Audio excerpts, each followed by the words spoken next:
Hello everyone, and welcome to another episode of the Daily Gwei Refuel, where I recap the latest news in the Ethereum ecosystem. I'm your host, Anthony Sassano, and today's the 10th of May, 2022.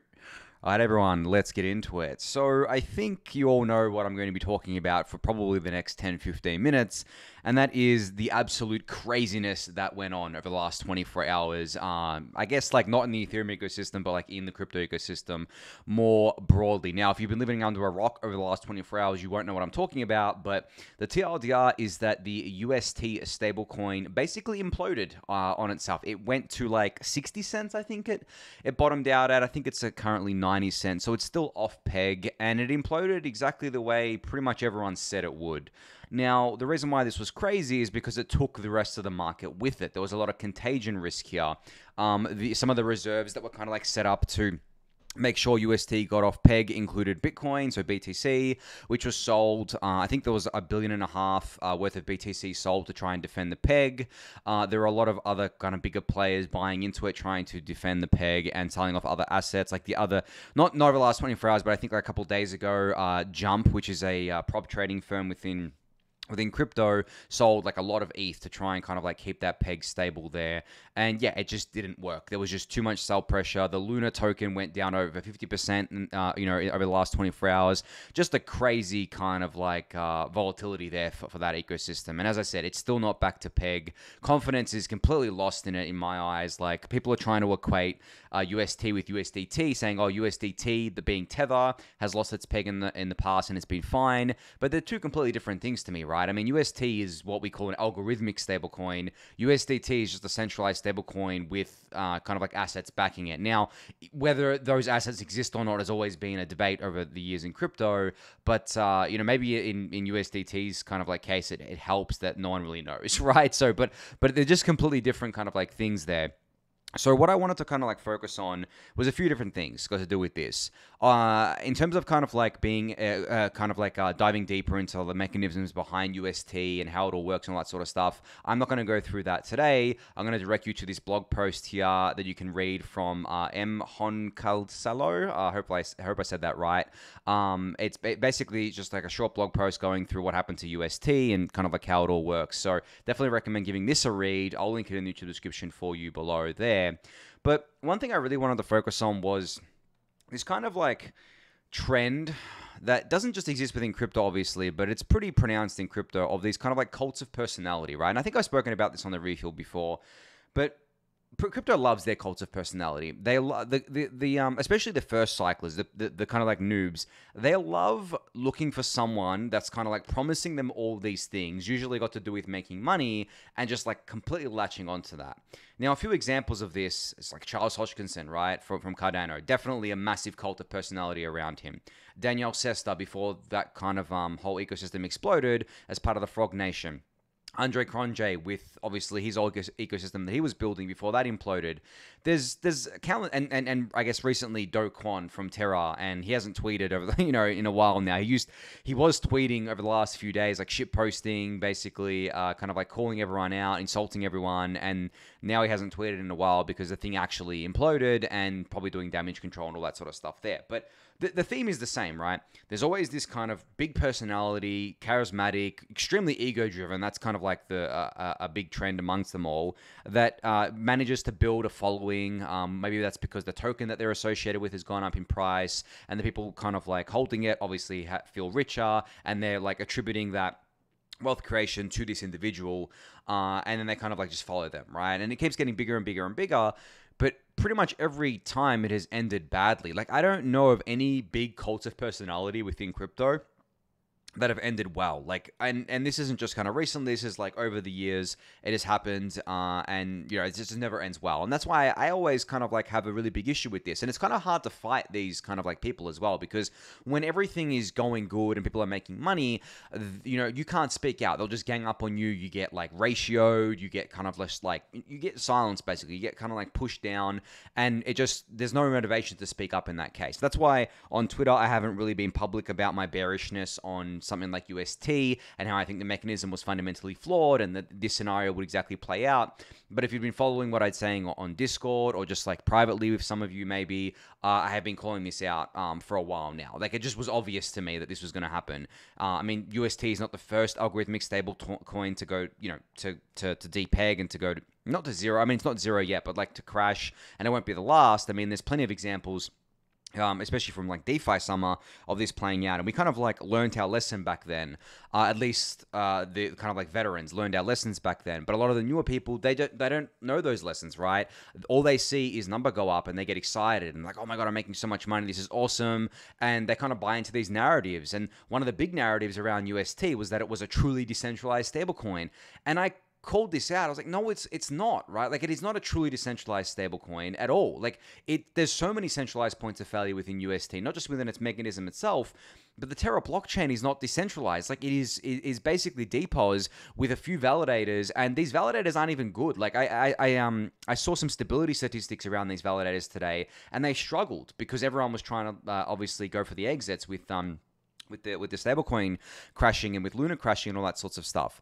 So like you're just taking all this together, and it's just it really is crazy. Like it's crazy how fast this thing moved as well, and how I guess like some entities within this ecosystem, the like as I said, like Jump and a few others out there are kind of like willing to defend this thing and willing to make sure that it doesn't explode for one reason or another. But yeah, it's just been kind of like absolutely crazy.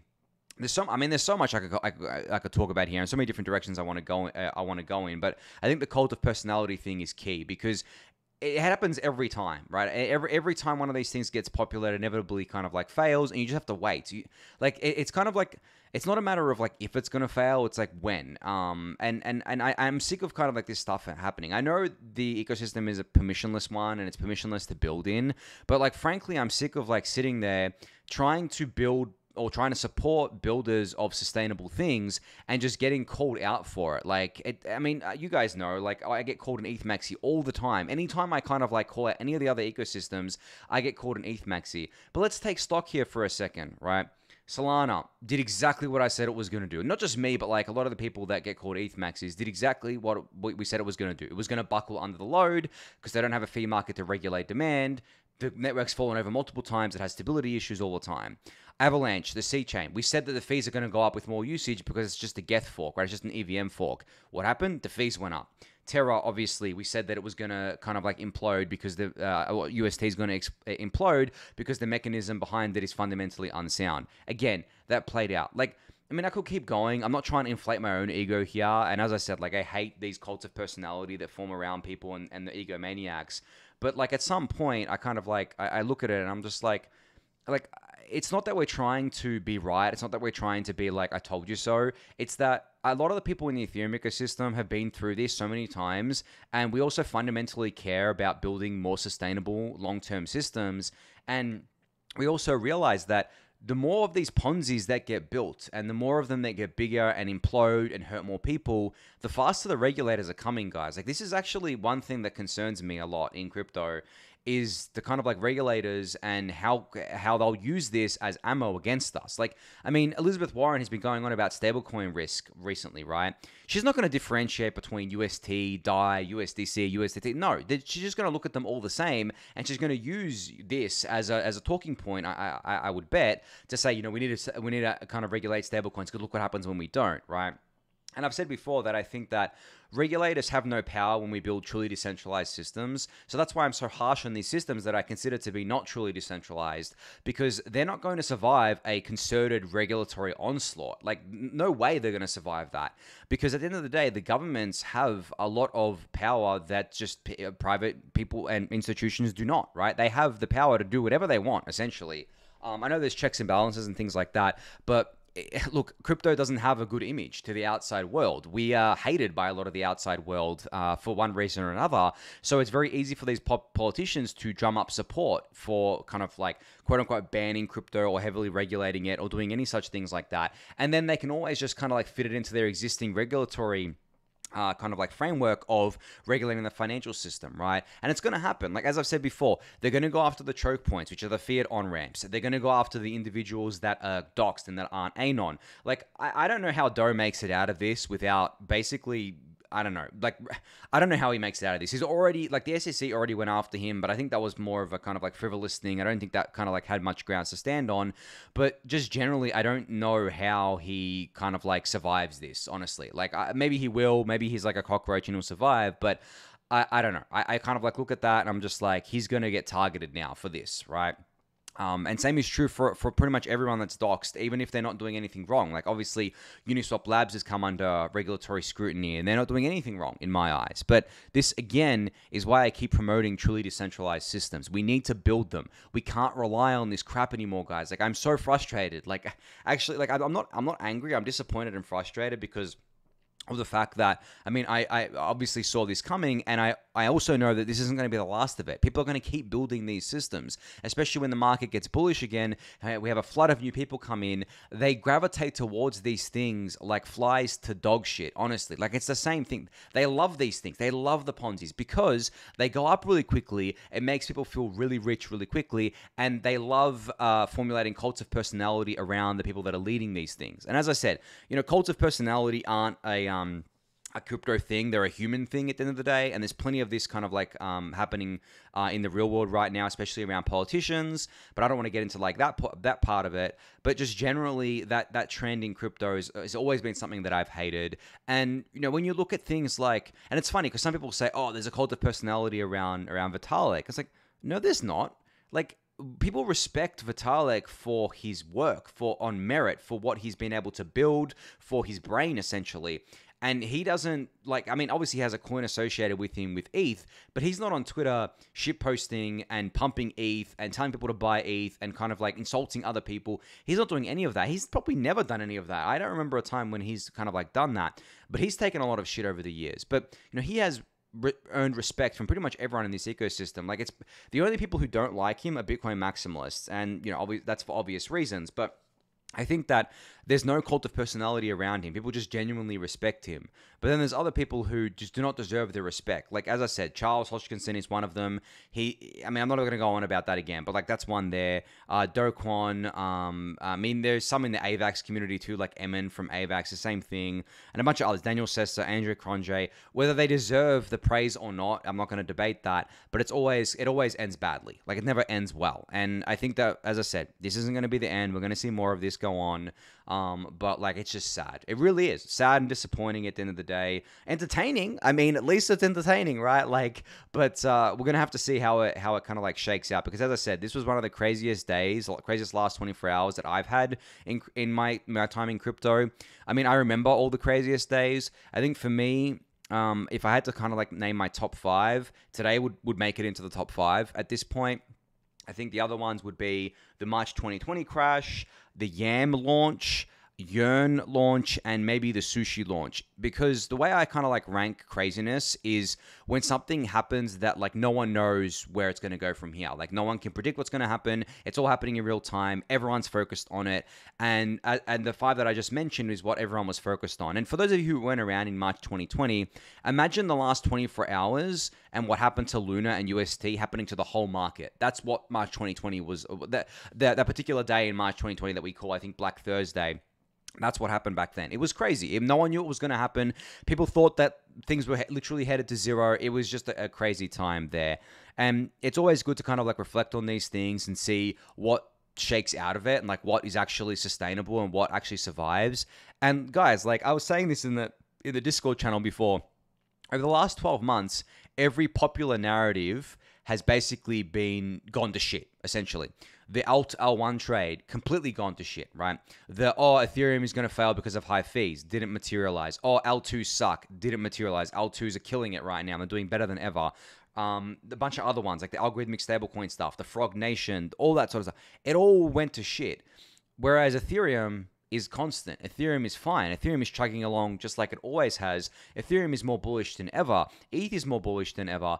And I have never been more confident in Ethereum's history than I am today. And I think that the fact that all these other things just keep failing, it just strengthens Ethereum at the end of the day, which is what I really like, because it just shows the ecosystem, it shows the world that Ethereum is being built to be long-term sustainable. It's not playing these games. Yes, people can play these games on top of Ethereum, but Ethereum as a network, Ethereum as an ecosystem is, and kind of like the hardcore Ethereum community is focused on the long term, focused on the decades, the centuries, the sustainability into the long term, rather than these short term opportunistic gains. And the funny thing is, even if these games play out on Ethereum, ETH still benefits because of the fee burn, right? We all get to kind of like benefit from this stuff. As I said, these are permissionless systems. You can build whatever you want on them.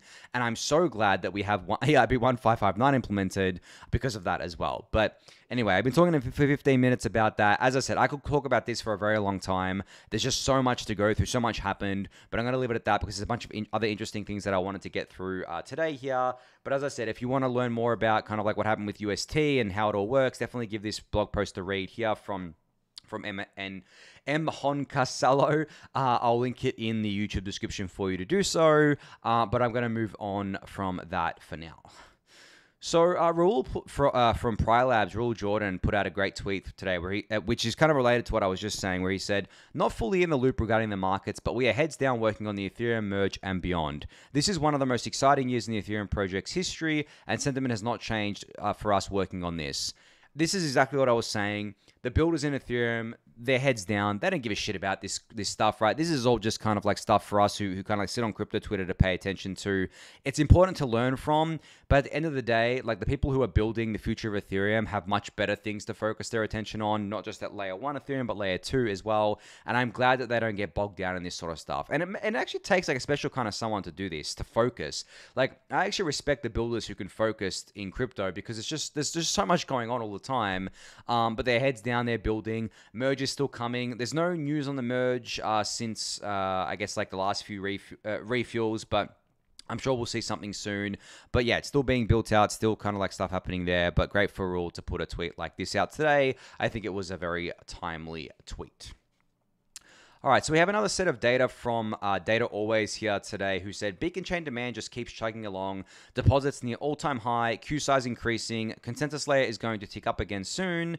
Price is just noise. So you can see here that the validated deposits, I mean, they're still at like, what is it? Let me, it's like 18,000 pending validators right now, guys. Like that's still crazy, right? It's been like this for a while now. You can see here like how long the validator, like the validated deposits, right? From basically, I guess maybe end of February to now, maybe the beginning of March to now. And this other chart shows beacon chain estimated validator activation time. The queue's been persistent since March here. And then you can see the churn limit. As I discussed on the refuel the other day, how that churn limit, every time we reach a certain validator threshold, we can kind of like get more validators in, and that's going to be ticking up soon. So CL here stands for churn limit, not consensus layer, by the way, guys. Like I'm too used to using CL as consensus layer, but in this case, it stands for churn limit.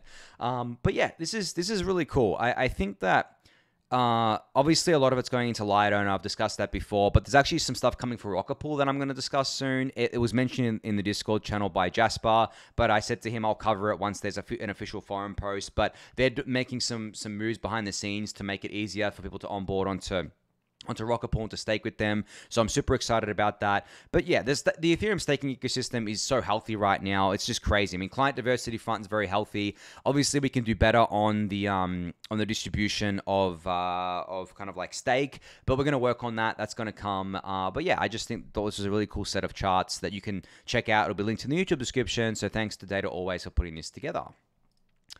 All right, so StarkWare's StarGate Alpha is now live on mainnet. This was live on testnet recently, but basically StarGate Alpha is essentially the quote-unquote official bridge for moving assets into and out of StarkNet. So you can go check out the blog post for full details on this, but basically you can kind of check it out at stargate.starknet.io. You'll be able to kind of like, I guess like when you accept this terms of service thing here, you can kind of like log in with MetaMask, of course, which let me see if I can just run this through for you guys quickly. Yeah, it's sassel.eth there. So MetaMask, I'll log into sassel.eth here. So connect in, and then basically you can log into StarkNet as well by using Argent X and Bravos as well. Bravos, I haven't heard of that wallet before, but you can use Argent X to kind of like log in and continue with the StarkNet wallet as well, which I think is what you will need. I don't have it installed, but you will need that instead of MetaMask here. So I can't go any further than this, but you can definitely check this out. But it's cool to see this on mainnet finally. I say finally, I think it was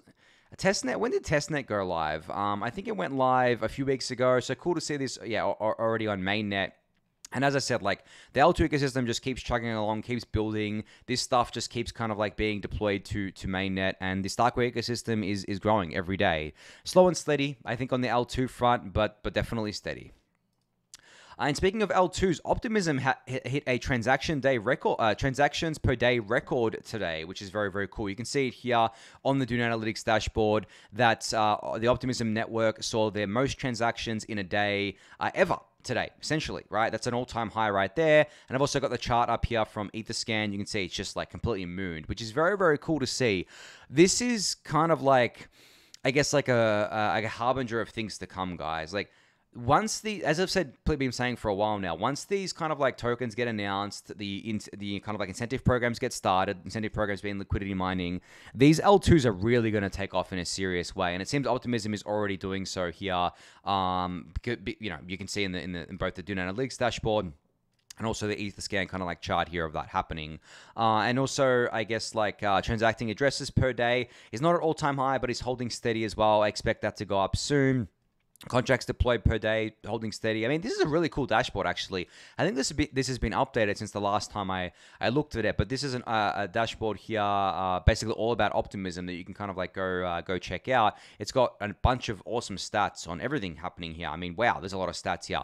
Definitely been updated since the last time I checked this. So I'll link this in the YouTube description for you to check out. But obviously, great to see Optimism growing here, and I hope that continues. All right, so Compound announced this yesterday, where the Compound Treasury has received a B- credit rating from S&P Global Ratings. This makes Compound Treasury the first institutional DeFi offering to be rated by a credit rating agency. This is pretty cool. Someone made a joke in the replies here that this rating is junk status. You can see here B- is highly speculative, which is considered junk. But I mean, what would you expect from a crypto treasury to be rated, right? Obviously, it's going to be rated at a kind of like highly speculative rating, but I don't think that takes away from the point that this is a big step forward. This is the first time that an institutional DeFi offering has been rated by one of these kind of like traditional credit rating agencies. So again, just continuing the trend of DeFi entering, I guess, like the mainstream consciousness and entering kind of like the TradFi world.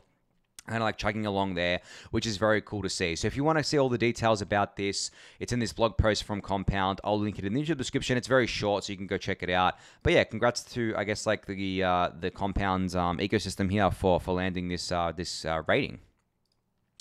So Owocki put out a tweet today, which I thought was quite timely, where he said, "The bull market rewards those who survive through the bear market, but to survive the bear market, you must be a cockroach impossible to kill."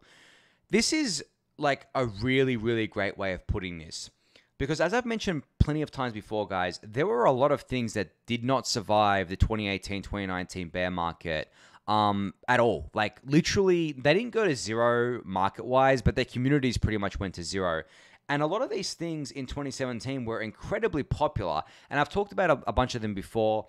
EOS is a prime example here. It was very, very popular. Neo was another one that was extremely popular. These are just layer 1 chains, but there were a bunch of apps as well that were very popular, a bunch of kind of like things that were just getting a lot of attention, and they're basically dead today. Like their market cap isn't zero, but their communities are completely dead, right?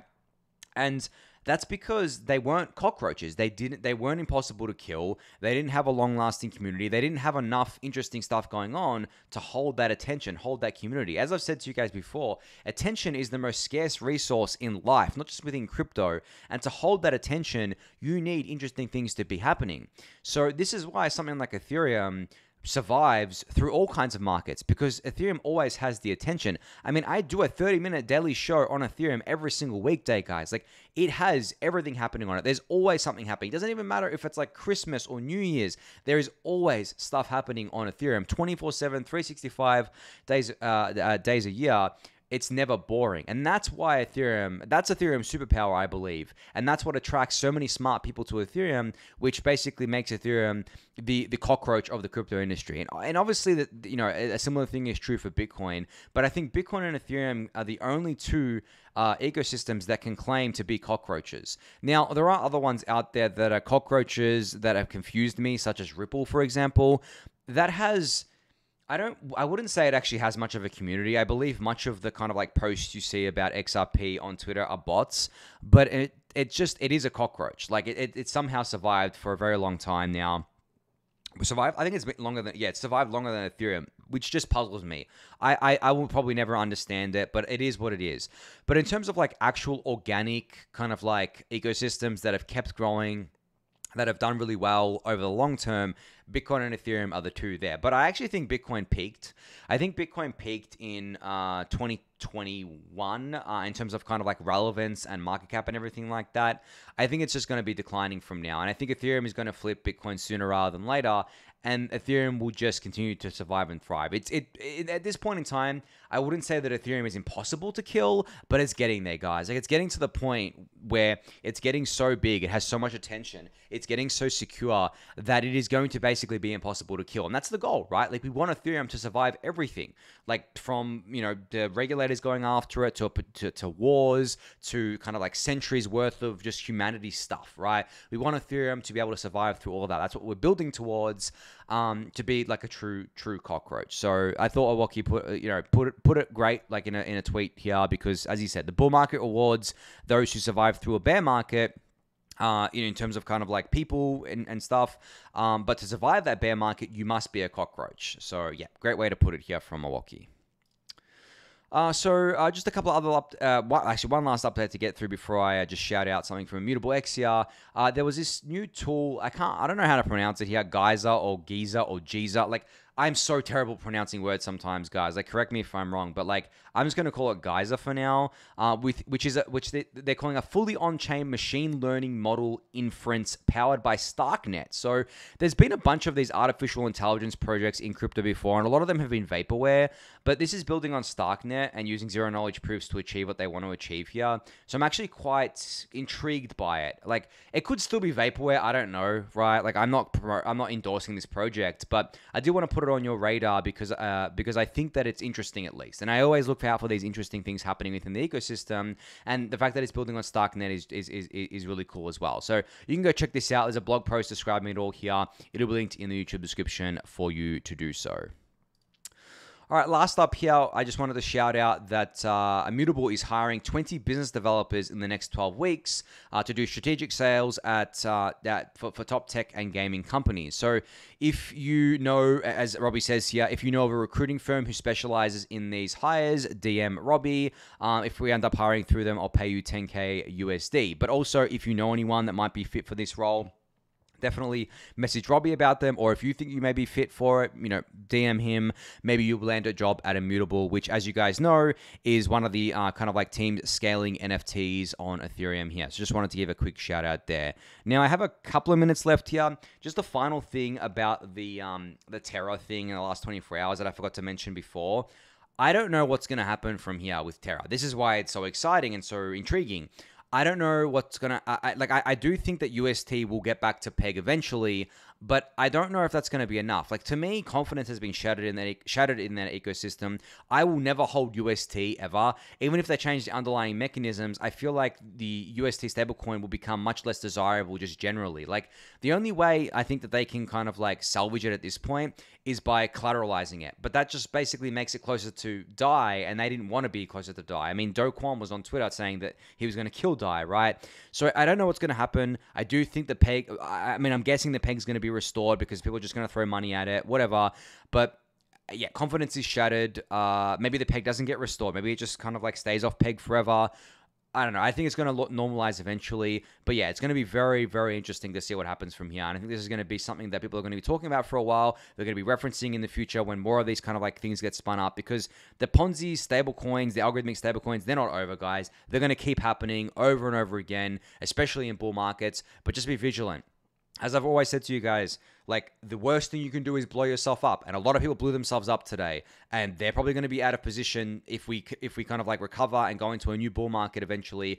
And that's the worst thing that can happen. So just, minimize your risk, know the risks, listen to people that are telling you, that are honest people that are actually telling you these things.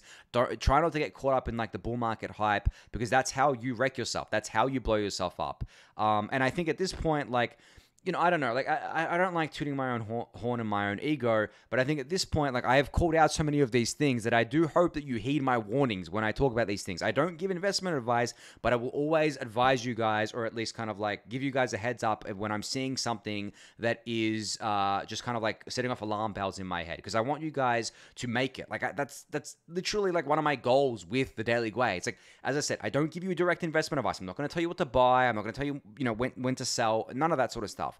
But I am going to give you the advice, or I guess pass down the wisdom to you that I've accumulated over my years in crypto, and I'm going to hope that you kind of like, heed that advice and heed those warnings and make it yourself. But on that note, I think that's going to be it for today's episode. So thank you everyone for listening and watching. Be sure to subscribe to the channel if you haven't yet. Give it a thumbs up, subscribe to the newsletter, join the Discord channel, and I'll catch you all tomorrow. Thanks everyone.